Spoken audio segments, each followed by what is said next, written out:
Now, China has successfully launched an unmanned probe to Mars in its first ever independent mission to another planet. The rocket took off from Hainan Island, south of mainland China, on Thursday. Next week, the U.S. will launch a similar rover to the Red Planet. And as Sarah Morris reports, these missions are becoming the latest arena for the growing Washington-Beijing rivalry. Liftoff in a new space race. China's unmanned probe rocketed from Earth in a clear display of the country's technological ambition.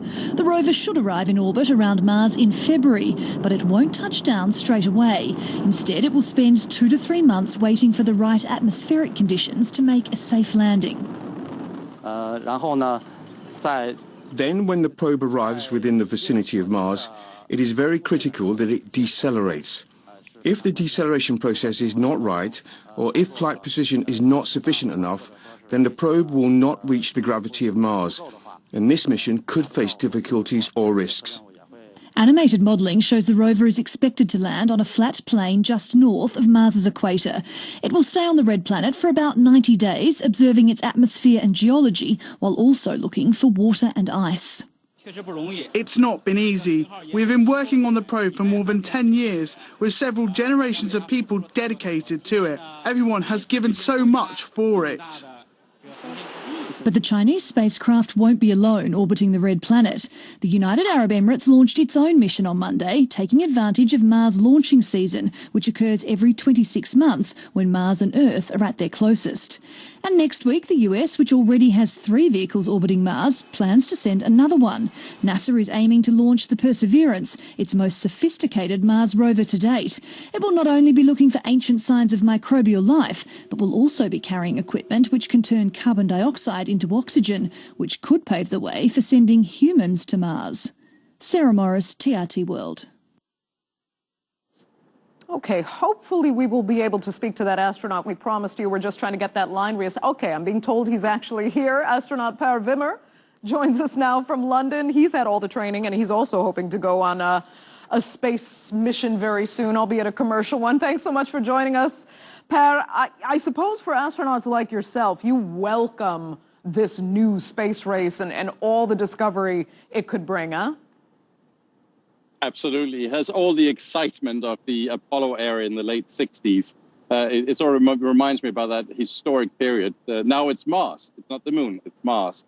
And it's interesting to see that all the countries are joining up. China, the US, and lately, 3 days ago, we had the UAE sending up their first probe to Mars. So everybody wants to be in on this. It is truly the new frontier. And it's truly a big leap forward for China here. And you got to commend China for this.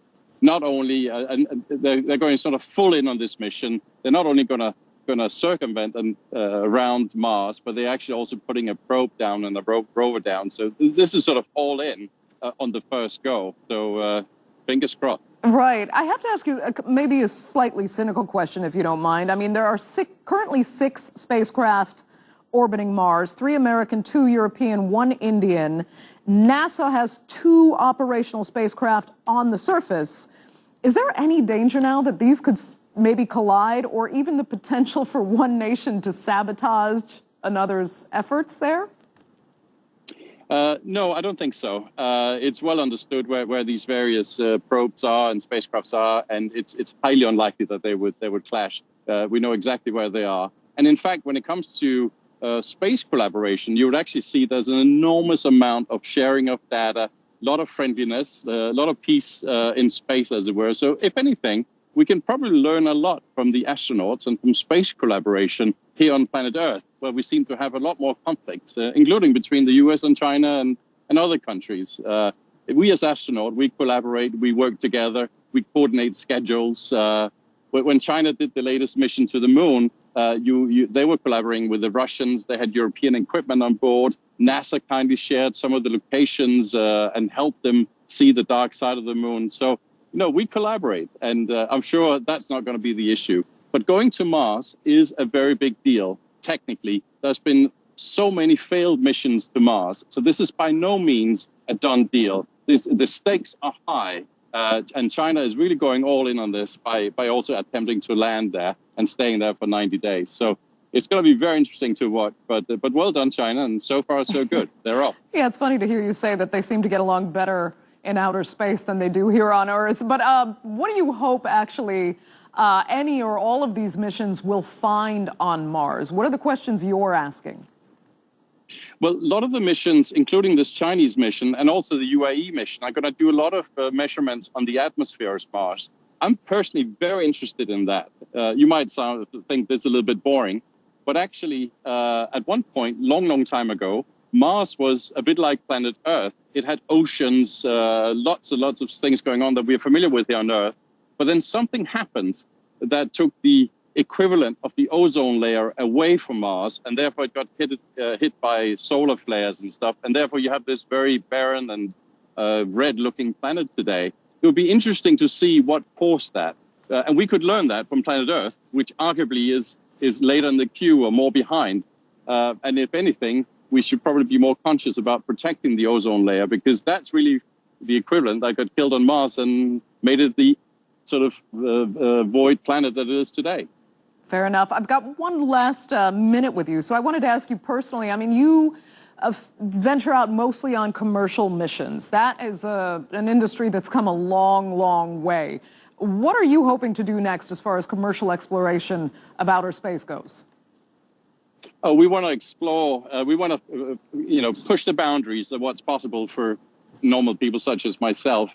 And by doing so, and by involving private enterprise, by bringing in capital, we're lowering the cost for going into space. We saw that with SpaceX as well more recently when they sent the 2 first NASA astronauts up into the International Space Station. So private enterprise has a lot to help with here.